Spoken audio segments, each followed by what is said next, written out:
Assalamualaikum warahmatullahi wabarakatuh. Alhamdulillah, tahniah murid-murid, dapat sekali lagi kita bertemu di sini. Hari ini kita akan buat buku aktiviti bersama-sama. Sekarang murid-murid perhatikan, buka buku teks muka surat 126. Tadi kita dah pelajari tentang tajuk Kenali Keluarga Nabi Muhammad sallallahu alaihi wasallam. Jom kita buat latihan bersama-sama. Bulatkan jawapan yang betul. Murid-murid kena bulatkan jawapan yang betul. Soalan yang pertama, Nabi Muhammad sallallahu alaihi wasallam mempunyai berapa orang anak? Yang pertama 8, yang kedua 7. Berapa orang murid-murid? Tadi ustaz dah nyanyikan. Ya, betul, ada 7 orang. Jadi bulatkan 7. Okey, kita lihat yang kedua.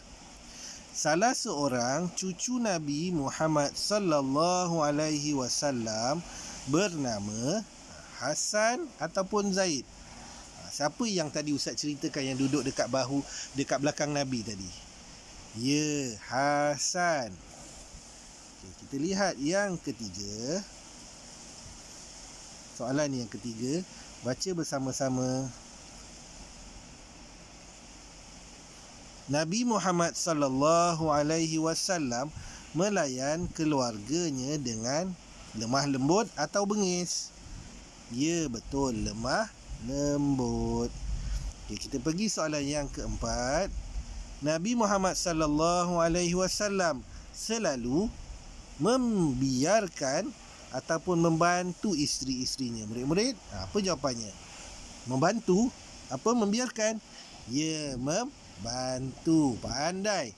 Dan yang terakhir sekali, yang kelima, kita hendaklah sentiasa, yang pertama menyayangi, yang kedua memusuhi ahli keluarga kita. Jawapan ni apa murid-murid? Betul, kita kena sayang keluarga kita. Okey, murid-murid buatkan jawapan seperti itu. Dah selesai, kita lihat muka surat seterusnya. Kita lihat pula muka surat 127. Okey, murid-murid perhatikan muka surat 127. Cari dan tulis. Murid-murid kena cari jawapan yang sesuai, kemudian letakkan di bawah. Okey, sekarang kita baca bersama-sama. Akhlak Nabi Muhammad sallallahu alaihi wasallam bersama dengan keluarga. Macam mana tadi kita pelajari?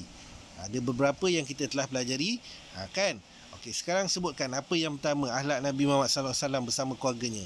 Ya, betul, yang pertama tegas. Okey, ambilkan kalimah tegas, tuliskan di sini tegas. Boleh tak?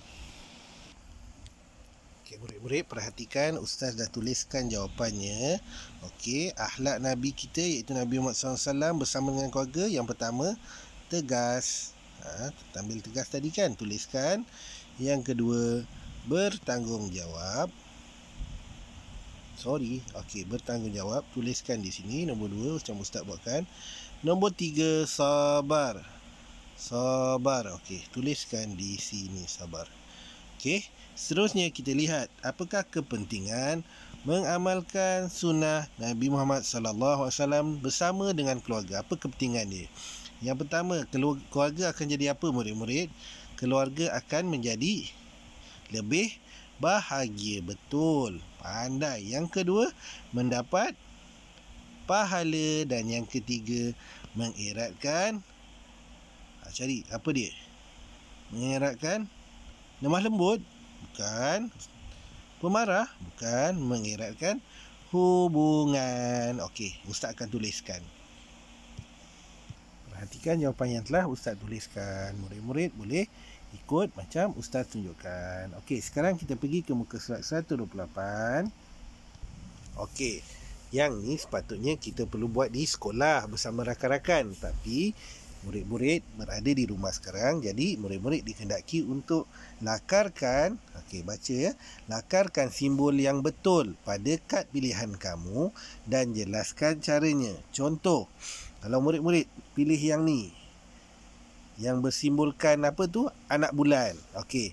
Penyayang seperti Nabi Muhammad sallallahu alaihi wasallam. Kita lihat dulu situasi dia. Okey, ustaz bacakan. Yang pertama, melayan adik bermain pada waktu petang. Yang kedua, bersalam dengan ayah dan ibu sebelum ke sekolah.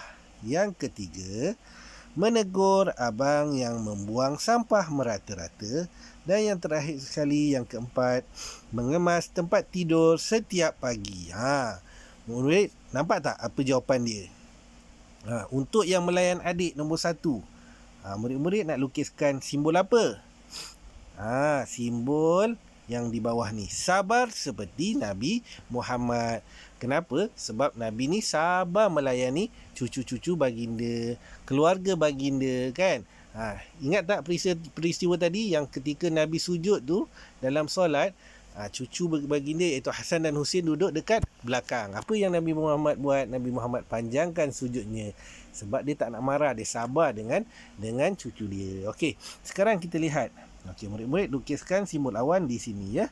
Okey, sekarang kita lihat yang kedua. Ustaz warnakan pula, tukarkan warna. Okey, penyayang seperti Nabi Muhammad. Yang mana satu penyayang seperti Nabi Muhammad? Kita nak buat yang kat mana, murid-murid? Cuba perhatikan. Bersalam dengan ibu ayah sebelum ke sekolah. Betul. Okey. Yang ketiga, Ustaz kuningkan, menegur abang yang membuang sampah merata-rata. Tentulah kena sifat tegas seperti Nabi Muhammad. Dan yang terakhir sekali, Ustaz warnakan hijau, mengemas tempat tidur setiap pagi. Murid-murid, yang mana satu murid-murid? Tentulah yang bawah ni, rajin seperti Nabi Muhammad. Okey, murid-murid ikut pada warna yang Ustaz modelkan tu. Jadi murid-murid lukiskan dekat dalam bulatan yang disediakan tu dengan simbol-simbol yang Ustaz dah bulatkan tu, yang warnakan tu ya. Okey, sekiranya murid-murid ada pertanyaan juga berkenaan tentang pelajaran kita hari ini, murid-murid jangan lupa boleh mesej Ustaz, tanya apa sahaja yang murid nak tahu. Okey, sehingga kita bertemu lagi insya-Allah pada minggu akan datang. Ustaz ucapkan terima kasih dan tahniah kepada murid-murid kerana bertungkus lumus dan sentiasa bersedia dalam menuntut ilmu walaupun kita berada di rumah. Terima kasih juga kepada semua ibu bapa yang membantu anak-anak. Semoga Allah jugalah yang dapat membalas jasa dan kebaikan semua. Sehingga kita ketemu lagi. Wabillahi taufik wal hidayah. Wassalamualaikum warahmatullahi wabarakatuh. Terima kasih.